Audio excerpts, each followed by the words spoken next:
Untuk listrik DC, materi hari ini kita akan mencoba menguak dari misteri video ya. Pertama adalah hambatan tubuh manusia.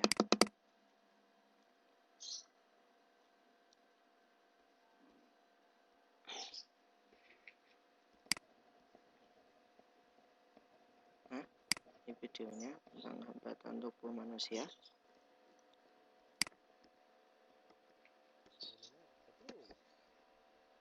Teman pasti pernah mengalami fenomena.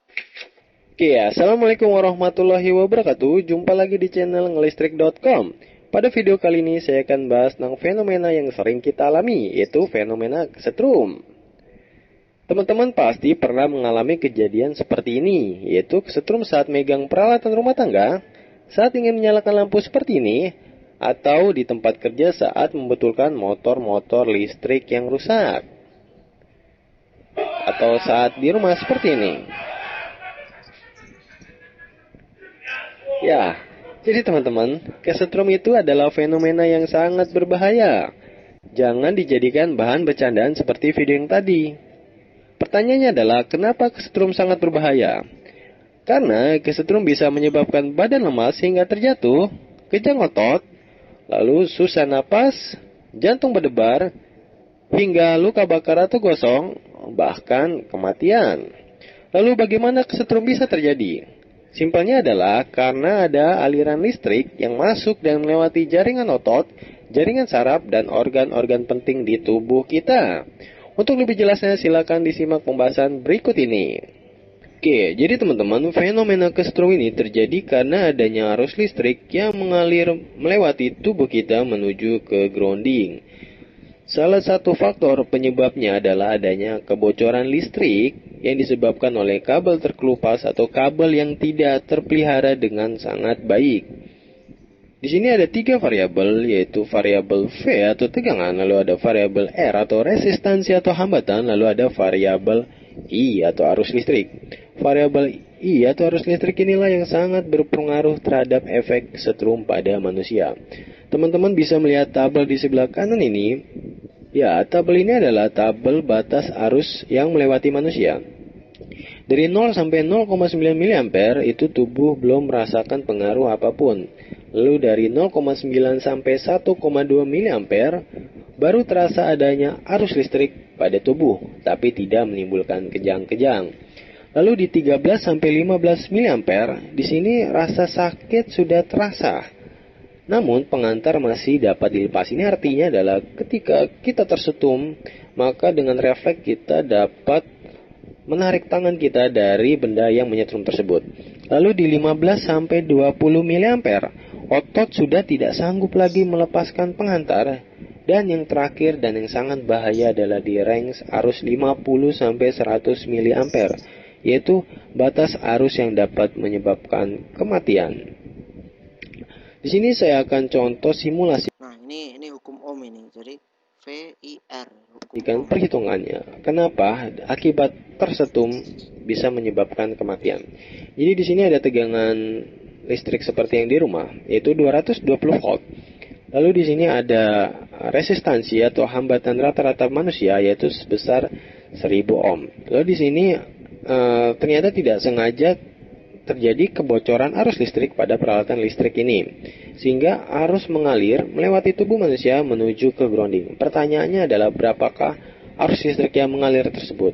Kita memakai rumus Ohm, yaitu V sama dengan I dikali R, di mana I sama dengan V per R. V-nya ini sebesar 220 volt, sedangkan R-nya sebesar 1000 ohm, sehingga didapat arus listrik sebesar 0,22 ampere. 0,22 ampere adalah sama dengan 220 mA. Ini artinya kalau kita lihat di tabel, itu range 50 sampai 100 saja sudah dapat menyebabkan kematian, sehingga range sebesar 220 mA ini bisa menyebabkan kematian.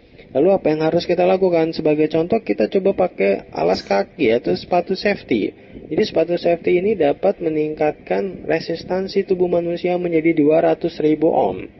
Ini artinya dari perhitungan, jika kita tidak sengaja tersentuh arus listrik namun kita masih menggunakan sepatu safety, maka arus yang mengalir di tubuh kita sebesar 0,0011 ampere atau sebesar 1,1 miliampere.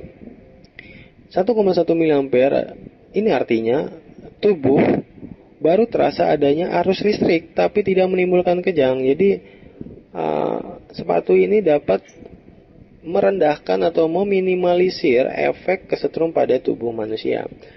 Lalu bagaimana dengan tegangan yang sangat kecil sebesar 5 volt misalnya? Saya akan coba simulasikan, misalkan tegangannya 5 volt, tegangannya kecil sekali. Secara logika, jika tegangannya turun, maka arus listrik akan turun sehingga nantinya akan lebih aman lagi bagi tubuh manusia. Namun, yang harus teman-teman perhatikan di sini adalah variabel R atau resistansi. Karena resistansi ini berbanding terbalik dengan arus sehingga sebagai contoh gini, jika resistansi suatu benda itu kering, maka hambatannya akan naik. Jika kondisi lingkungannya basah, maka hambatan atau resistansinya akan turun. Jadi, ketika kita tidak sengaja memegang arus bocor pada peralatan listrik sebesar 5 volt, namun jika kondisinya atau resistansinya basah seperti ini, artinya R-nya turun sehingga I-nya naik. Misalkan dalam kondisi tergenang seperti ini, maka R-nya menjadi 20 ohm. Apakah yang terjadi? Apakah masih tetap aman? Tegangan kecil, namun kondisi lingkungannya basah. Kita akan coba simulasikan di perhitungan ini. Jadi 220 menjadi 5 volt, lalu 200.000 menjadi 20 ohm. Seperti ini. Maka I-nya yang didapat adalah sebesar 0,25 ampere atau 250 miliampere. Ini artinya adalah dengan tegangan yang kecil pun jika kondisi lingkungannya basah itu dapat menyebabkan kematian. Jadi seperti mungkin teman-teman pernah mendengar kasus bahwa ada seseorang yang meninggal akibat tersetum atau tersengat listrik dengan tegangan yang kecil seperti cukuran jenggot ataupun charger handphone, namun tersetrum atau tersengat listrik di tempat yang tergenang air atau banjir dan menyebabkan orang tersebut meninggal. Ya karena seperti ini teman-teman ya, karena semakin basah suatu lingkungan atau tubuh kita, maka resistansinya akan turun dan arus akan meningkat dengan sangat drastis seperti ini. Jadi seperti yang kita lihat di tabel dari ya. Jadi jangan sampai 1 ampere ini. 50 sampai 100 menyebabkan kematian dan tadi sudah 250 miliampere itu sudah dapat menyebabkan kematian. 250 miliampere itu 0 ya teman-teman. Dan cara mencegah kesetrum. Saya akan coba sedikit share tentang cara mencegah kesetrum, atau kita harus menggunakan alas kaki yang tebal seperti contohnya adalah sepatu safety ini. Lalu yang kedua adalah ketika kita membetulkan peralatan listrik, hindari kondisi tubuh kita basah ataupun lingkungannya basah atau tergenang karena ini dapat menurunkan resistansi dan meningkatkan arus secara signifikan. Lalu gunakan testman untuk mengecek ada atau tidaknya kebocoran arus, atau panggil teknisi listrik atau orang yang berkompeten untuk membetulkan peralatan-peralatan listrik di rumah kita. Lalu pastikan grounding terpasang dengan sangat baik, atau gunakan ELCB. ELCB ini adalah pengaman otomatis dari kebocoran arus. Jadi ketika ada arus bocor, maka MCB akan trip akibat efek dari LCB ini yang mendeteksi adanya kebocoran arus. Jadi teman-teman, cukup sekian yang bisa saya sampaikan. Itu terkait listrik. Tapi Pak, kok ada orang yang megang nggak sistem ya? Belum, mungkin caranya juga seperti itu. Namun bisa ditonton berikut.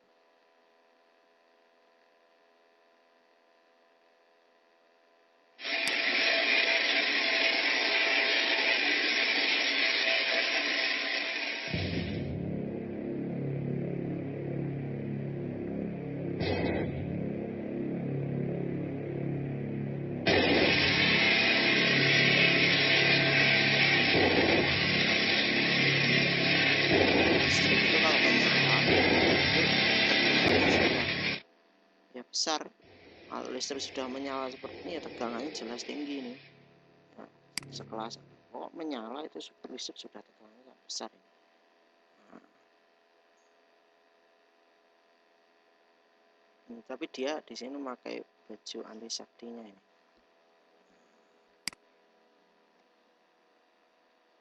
Namanya Megawatt. Jadi mungkin konsepnya tadi memperbesar resistan. Walaupun listriknya sudah sampai menyalur tapi resistannya diperbesar, ya alhasil juga nggak masalah jika terkena, karena resistannya diperbesar. Nah, sampai seperti itu. Makanya penontonnya kan ada jarak tertentu di situ. Nah, kayak kurungan juga itu orangnya.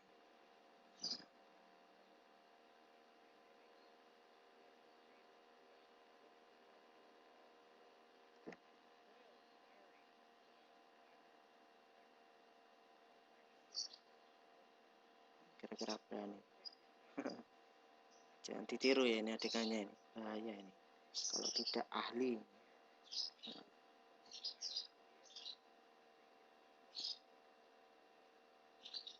Nah, ini bajunya.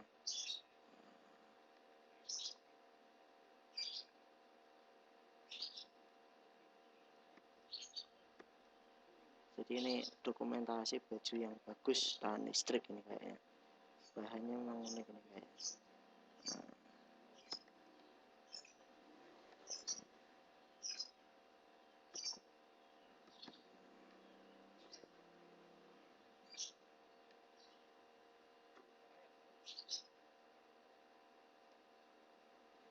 tuh mainan yoyo itu kayaknya. Kayak di film-film itu.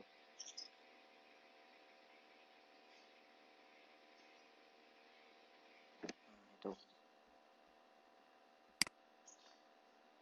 Yang lain mungkin bisa kita amati video berikut. Pegang listrik tanpa ketrum. Jangan ditiru pokoknya. Ini saya percepat, jadi ini ada kabel nyambung ke itu ya, lampu itu ya. Kalau dilihat kabelnya ada listriknya itu, dashpan.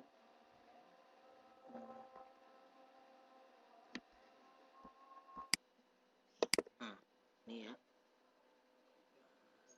gimana itu belum dipegang gitu. Kita minta satu orang pakai sandal terus duduk di situ itu. Kabelnya itu ada listriknya itu, dashpannya nyala kan. Nah, obengnya nyala berarti ada listriknya itu. Lampunya aja tadi nyala, nah itu lampunya nyala. Nah, dipegang.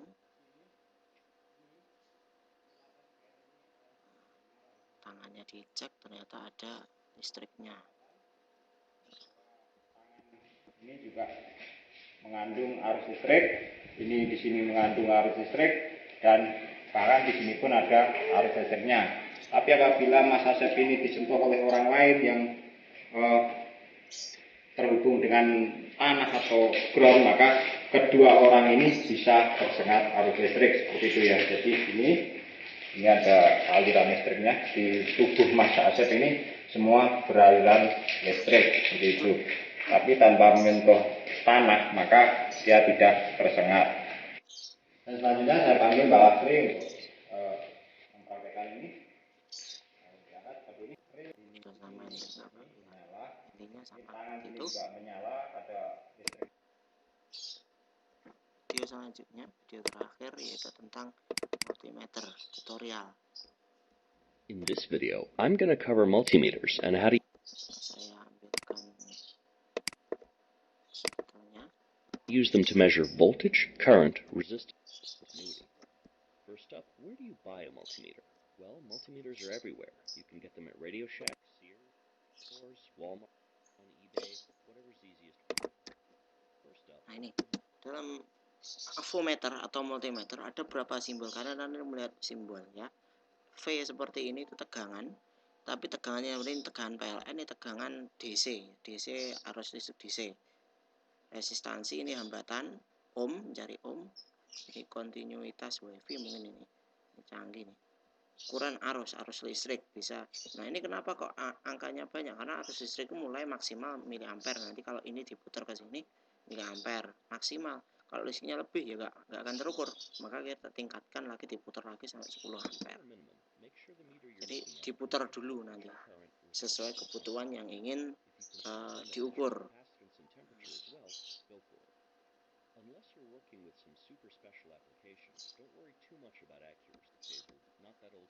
Ini yang manual analog yang harus kita ngitung dalam pikiran.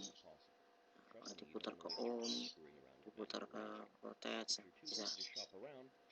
Ini yang modelnya bagus. Nanti kalau sudah diputar ya tinggal probe-nya nanti diukurkan ke alat ukurnya. Nah ini probe atau kabel colokan buat mengukur testernya.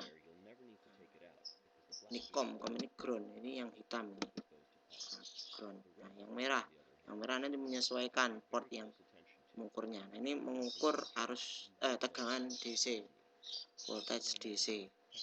Nah ini misal baterai, kita mau ukur baterai kotak biasanya 9 volt sampai 669 volt ya, masukkan ke situ. Ini yang diukur pertama ohmnya ini. Nah, putar, oh tegangannya ternyata tegangan DC. Nah, itu. Nah, dapat 8,68. Jadi sekitar 9an. Ini baterai HP 8,16. 9 volt juga sama. Pertegangan pada rangkaian ini hati-hati nih. Kembalikan ke off kalau sudah. Kalau pengen arus PLN, nah PLN ini tetap ground ya. Nah itu langsung dipasangkan di situ. Nanti muncul angkanya di sini. Nah itu. Sama jangan disentuh ini logamnya. Baterai yang AC juga sama, juga bisa sebenarnya. Hambatan. Jadi alat-alat pun yang punya hambatan bisa diukur ini. Nah ini ohm, simbol ohm. Nah, tubuh manusia, jadi tubuh kamu, jadi jarak antara ini dan ini itu berapa? Bisa. Mega ohm ini satuannya. Nah ini juga punya hambatan ini. Nah, nanti kalau ini 0 berarti alatnya putus. Jadi kalau suatu alat kok diukur pakai hambatan kok 0, dia putus. Tapi kalau masih tetap punya angka berarti nyambung, masih sambung antara jarak ini dan sini. Dan sini. Jadi itu hambatan buat tahu dia normal atau enggak. Resisten kilo ohm. Ya. Kontinuitas. Hambatan kontinuitas. Nah ini tes kalau AVO-nya apa namanya? Normal enggaknya ini. Biasanya saya cek kontinuitas. Nah, kalau dia di situ kan muncul angka berarti ya normal AVO-nya.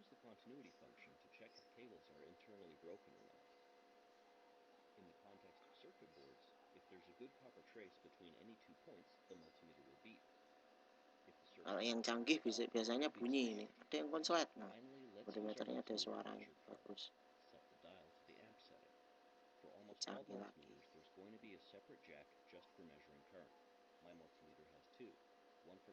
Nah ini kalau mau milih ampere, ini kalau mau ngurus ampere baru ini harus diputar. Mau ke ampere atau milih ampere. Ingat manusia jangan boleh pegang arusnya nih. Kalau sampai ampere mati nih.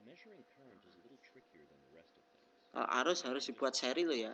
Kalau cuman tegangan sama ohm kalian bisa langsung. Tapi kalau arus harus dibuat seperti ini. Kita putus jalurnya baru kita pasangkan ini.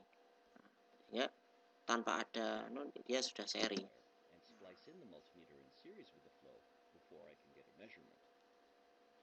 Nah, ibarat mau ngukur arusnya ini kan sudah jalan ini. Nah, dia harus putus itu. Harus repotnya di sana. Nah, ini dia tetap jalan. Jadi listriknya jalan dari seret lewat sini masuk ke sini. Jadi langsung terukur arusnya berapa. Dan akan terus berubah-ubah biasanya kalau arus. Nah, tapi ya stabilnya, rata-ratanya nanti kita bisa ambil rata-rata arus. Nah, itu tentang caranya. Nanti tugas kalian merangkum bagaimana cara penggunaannya ini. Saya kira itu. Salam.